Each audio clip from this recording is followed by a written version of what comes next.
Le laboratoire Piaf, situé à Clermont-Ferrand, est l'un des premiers laboratoires à avoir été créé entre l'Université Clermont-Auvergne et l'INRAE. L'objectif de cette union est de faire travailler ensemble des chercheurs de disciplines différentes mais complémentaires autour d'un même objet d'étude, l'arbre. Cette démarche pluridisciplinaire entre physique et biologie fait du Piaf un laboratoire en pole position dans le domaine des sciences du végétal actuel. Les recherches du Piaf portent principalement sur les réponses des arbres aux facteurs physiques de leur environnement.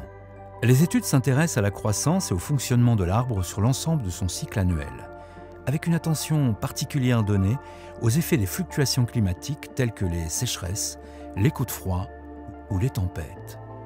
L'objectif de ces recherches est d'identifier des génotypes d'arbres plus résistants et ainsi de mieux accompagner les forêts dans les bouleversements liés au changement climatique. Une équipe de ce laboratoire s'intéresse particulièrement à la verticalité des arbres. Comment les arbres tiennent-ils debout longtemps, même s'ils sont inclinés par le vent ou par une pente? Quels sont les mécanismes qui leur permettent de se redresser? En bref, comment s'adaptent-ils aux contraintes environnementales pour toujours tendre vers la verticale et pousser droit? Pour y répondre, partons à l'exploration d'une forêt avec Catherine Laine, enseignante-chercheuse au laboratoire Piaf. Bienvenue dans la forêt de la Comté. La forêt de la Comté, c'est une forêt auvergnate, une des plus belles forêts de la région, peut-être même de France. Nous sommes là devant deux arbres qui ne sont pas parfaitement droits. Vous voyez qu'à la base, ils sont courbés. Donc, quand on suit des yeux le tronc, eh bien, on se rend compte qu'en regardant vers le haut, au bout d'un moment, le tronc est redevenu parfaitement vertical et rectiligne. Comme si l'arbre penché s'était redressé vers le haut. Comment est-ce qu'un arbre peut se redresser de cette façon? Comment peut-il se courber ainsi à la base? Eh bien, il lui faut des muscles, entre guillemets bien sûr, puisqu'il n'y a pas de muscles dans un arbre, mais c'est presque pareil. Regardez, quand un bras est incliné, pour le redresser à la verticale, il y a ici un muscle qu'on appelle le biceps, qui se rétrécit et qui tire le bras vers le haut. Eh bien, l'arbre ici, incliné par rapport à la verticale, fabrique un bois particulier sur sa face supérieure ici, qui va se rétracter en vieillissant et qui va le tirer vers le haut, comme le biceps tire mon bras vers le haut.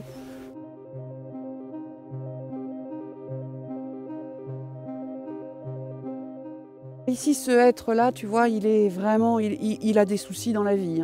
On voit que son tronc, qui est assez gros, est complètement incliné, tellement incliné qu'il ne va pas réussir à le redresser, vraisemblablement pas.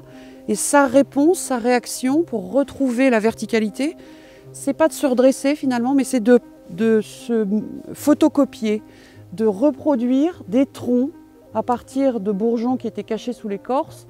Il reproduit des troncs qui montent à la verticale. Alors on voit celui-là, on voit celui qui est derrière. On appelle ça des réitéras, c'est-à-dire qu'il réitère sa structure, il la photocopie et il retrouve ainsi la verticale que lui-même n'a pas réussi à retrouver.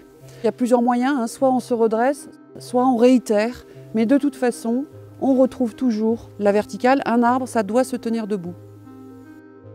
Finalement, la question qu'on peut se poser, c'est mais comment font-ils? Qu'est-ce qu'ils ressentent? Pourquoi est-ce que ce redressement a lieu? Où est la perception de cette inclinaison et de ce problème?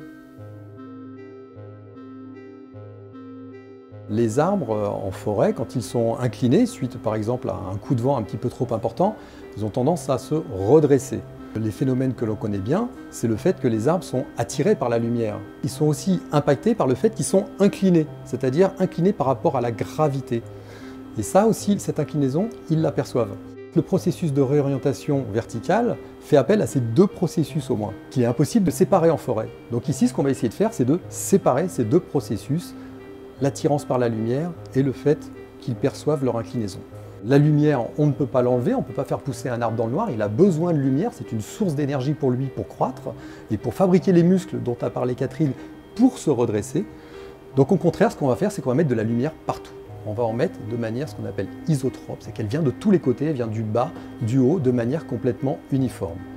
Donc au final, si je mets un arbre incliné et que j'observe son redressement, je pourrais dire que ce que j'observe n'est pas lié au fait qu'il soit attiré par une direction particulière de la lumière.